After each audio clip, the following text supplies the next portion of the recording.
Ohio University's Faculty Senate read for the first time Monday a resolution calling for the evaluation of Ohio University President Roderick McDavis, in spite of a Board of Trustees policy that calls for constituent input only in contract years.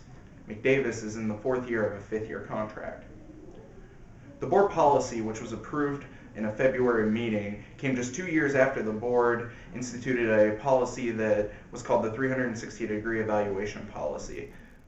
In fact, it was an effort that came forth last summer because of some suggestions made to us that we consider visiting the process that we had been following in the past few years. So we appointed an ad hoc committee. It was chaired by Trustee Anderson, Sandra Anderson, and that committee met a number of times, gathered a fair amount of information. I would describe it as a scholarly approach, frankly, to reviewing what we had been doing historically and what, frankly, are best practices. And so the committee also contracted for the services of a consultant with the Association of Governing Boards, the AGB, who came and helped guide and direct and provide a lot of information, and surveyed Ohio public institutions of higher learning, in other words, the other 12 or so public universities in Ohio, and the aspirational peers of Ohio University to try to better understand what kind of practices were being used by other universities.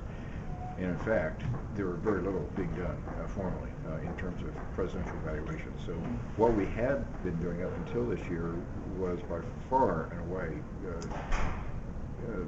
exceeded anything being done anyplace else. In most cases, there was no formal evaluation process at all, in fact. So we concluded that looking at other practices around the country that we come up with a process whereby we do a comprehensive review every few years, and then in the other years where a comprehensive review is not done, that the board conduct a presidential evaluation effectively.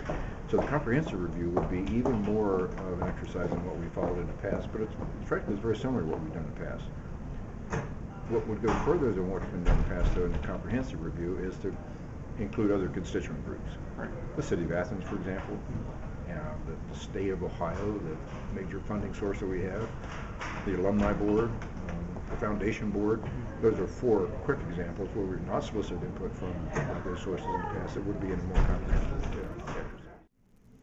Last year, the board praised Roderick McDavis in his annual evaluation, but faculty and student votes on campus indicated that those constituents had little confidence in the president, who has been on campus since 2004.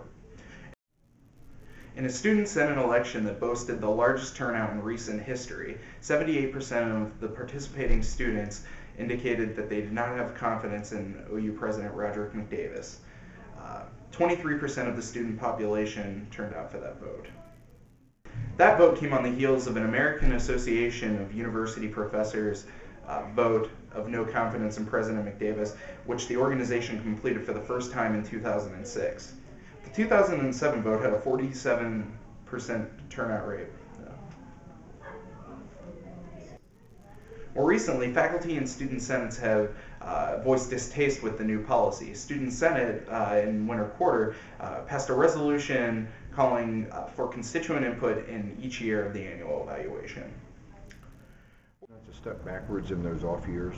It represents the lack of the more formal approach of gathering constituent input, and I think that is perceived as a disadvantage or certainly a negative development. Sure. When in fact, what this policy is, as has been adopted, is far and away better than any other public university in Ohio is doing. So it is really, we think, the best practice. Joe Byrne, a journalism professor, said that while on-campus constituents have indicated no confidence in McDavis, he believed the board would give McDavis a glowing evaluation and likely extend his contract. It seems to me that it's a lot cleaner for the trustees to do their evaluation, and if they care to listen to the faculty, so be it. If not, they'll give, at the end of the day, there will be a faculty evaluation conducted by the committee of the Faculty Senate, and they will hear it. Whether they accept it or not doesn't really matter.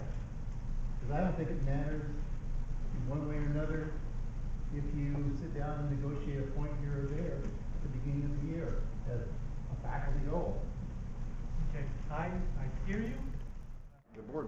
the board accepts input throughout the year, so Right. this would be another piece of information that the board would have at its disposal to consider.